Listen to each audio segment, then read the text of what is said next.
I have a secret message to share with you. It's 7-4 VidNotes. I will understand how decisions made after World War I created today's Middle East. Please write that learning target down. Yes, the League of Nations really decided the fate of the Middle East today. Let's talk about it. Reviewing the League, Part 1. The League of Nations was an international cooperative organization that was established in 1920 to prevent future wars. And here's the logo of this peace group. Reviewing the League, Part 2. The U.S. was not a member of the League of Nations. The U.S. Senate voted against becoming a member. Many senators in America thought alliances with other world countries would force the U.S. to do things it didn't want. So the U.S. gave the League of Nations a thumbs down. The League failed. The League of Nations failed because it didn't have the power to enforce its decisions. It didn't have a military, therefore it was weak. The League allowed. During World War I, Britain and France agreed to divide large parts of the Ottoman Empire, here's the Ottoman Empire, in the Middle East between themselves. The League of Nations allowed this. So please label the Ottoman Empire on your map. Label it now. The mandate system, Part 1. After World War I, the mandate system gave Britain and France control over lands that became Iraq, Transjordan, and Palestine. These lands were controlled by Britain. And please label Britain on your map.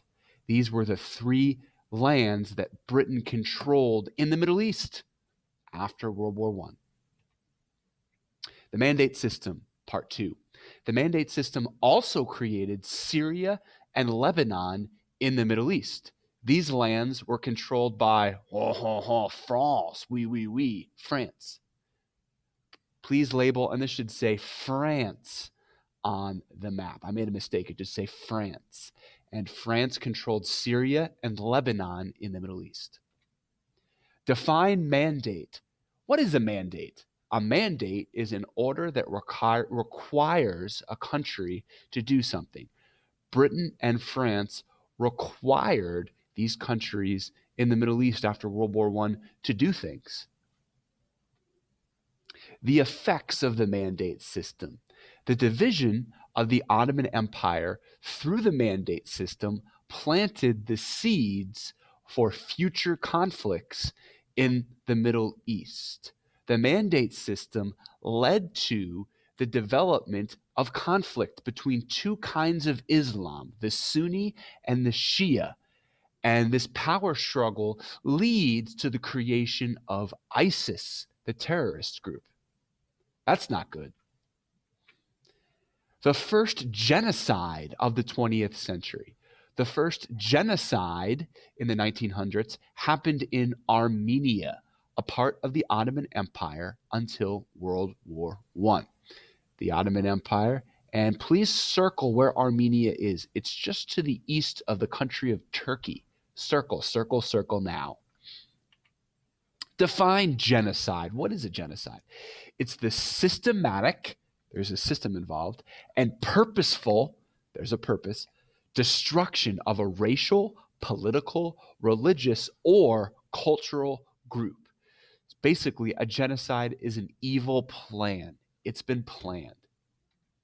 What happened in this country of Armenia? In 1908, a group called the Young Turks take power in the Ottoman Empire.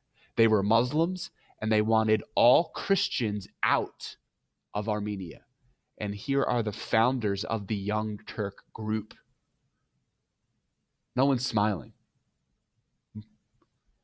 What happened in Armenia? In 1915, the Young Turk police forced the Armenian Christians out of their homes. And here you see them being led through town, and these men have guns.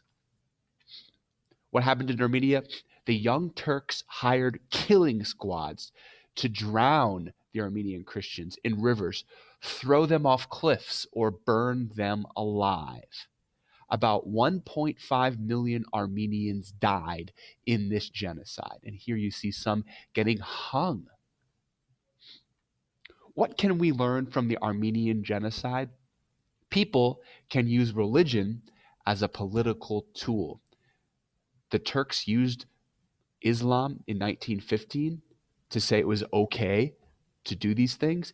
And some years later, in 1939, another genocide is committed by a man with a mustache in Germany. We're going to be talking about Hitler soon. One research question is left for 2 points. What questions do you have about what we just learned? Write it down, and when you're done with that, you are done with the 7-4 VidNotes.